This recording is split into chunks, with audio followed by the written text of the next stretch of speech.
एक गुरु और शिष्य जंगल से होते हुए अपने गांव जा रहे होते हैं। जाते हुए उस वक्त काफ़ी अंधेरा हो चुका था। शिष्य ने अपने गुरु से कहा कि गुरुजी काफ़ी रात हो चुकी है, अगर आप कहें तो आज रात यहीं किसी आसपास के किसी गांव में रुक जाते हैं। गुरुजी ने सिर हिलाते हुए अपनी सहमति जताई और वो पास के एक छोटे से गांव के घर के पास जाकर रुक गए।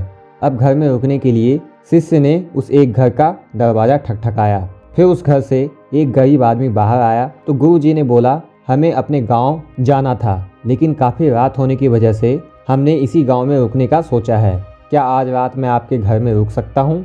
गरीब आदमी बोला, हाँ क्यों नहीं, आप दोनों अंदर आ जाइए। अब जैसे ही दोनों अंदर गए, उन्होंने देखा कि उस आदमी के घर में बहुत ही ज़्यादा गरीबी थी। तब गुरुजी ने उस आदमी से पूछा कि आप काम क्या करते हो?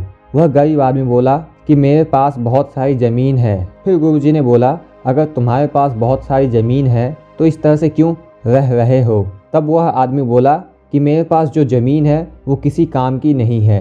गांव वाले बोलते हैं कि यह बंजर ज़मीन है, यहाँ पर कुछ भी नहीं उगाया जा सकता है और मेरे इस ज़मीन पे फसल उगाना बड़ी बेवकूफ़ी वाली बात होगी।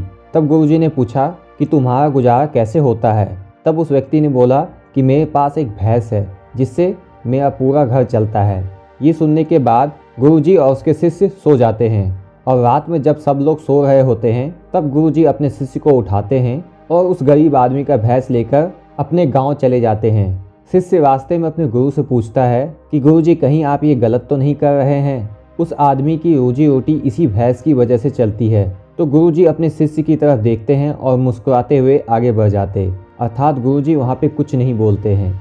फिर धीरे धीरे वक्त बीतता जाता है और तकरीबन 10 साल गुजर जाती है और जो गुरु का शिष्य था वह अब बहुत बड़ा बन चुका था। फिर एक दिन अचानक से उस शिष्य को उसी गरीब आदमी की याद आती है कि मेरे गुरु ने उस आदमी के साथ अच्छा नहीं किया था, मुझे एक बार जाकर देखना चाहिए कि अब वह आदमी किस परिस्थिति में है। उसी दिन वह शिष्य उस गांव की तरफ जाता है और वह वहां जैसे ही पहुंचता है तो वह देखता है कि जहां पर उस गरीब का झोपड़ा था वहां अब एक बड़ा सा आलीशान महल बन चुका है और उस झोपड़ी के बाहर जो भी बंजर ज़मीन था उस पे फल और फूलों के बागीचे थे। तभी उधर से उस घर का मालिक आता है। शिष्य उसे पहचान लेता है और उस आदमी को बोलता है, तुमने मुझे पहचाना? मैं अपने गुरुजी के साथ आया था, हम दोनों एक रात यहाँ पर आपके घर में रुके थे। वह आदमी उस शिष्य को पहचान लेता है और बोलता है कि उस रात में आप कहाँ चले गए थे और उस रात के बाद मेरी भैंस भी कहीं चली गई थी। उसके बाद मेरे पास कोई रास्ता नहीं था तो मैंने अपने ज़मीन पर मेहनत की और इस पे फसल निकल आई और आज मैं इस गांव का सबसे बड़ा और अमीर इंसान बन चुका हूँ। यह सुनने के बाद शिष्य के आंखों में अपने गुरुजी के लिए आंसू आ गए और उसे अब ये बात समझ आ गई और वो रोने लगा। तो दोस्तों, इस कहानी से हमें ये सीख मिलती है कि हमारे अंदर ऐसी बहुत सी टैलेंट छुपी हुई है, लेकिन हमें कोई ना कोई चीज़ रोक के रखती है। वो आपके फैमिली वाले भी हो सकते हैं, अब्बा नहीं मानेंगे। आपको जॉब भी रोक सकती है, कुछ और भी हो सकता है। देखिए, कहीं आपके पास भी तो भैंस जैसी कोई दूसरी चीज़ नहीं है जिसने आपको आगे बढ़ने से रोक रखा है। इसके अलावा हमें दूसरों की सुन के कभी भी खुद को कोई काम करने से रोकना नहीं चाहिए। जैसा गलती शुरू में वो गरीब आदमी अपने ज़मीन पे खेती ना करके कर रहा था।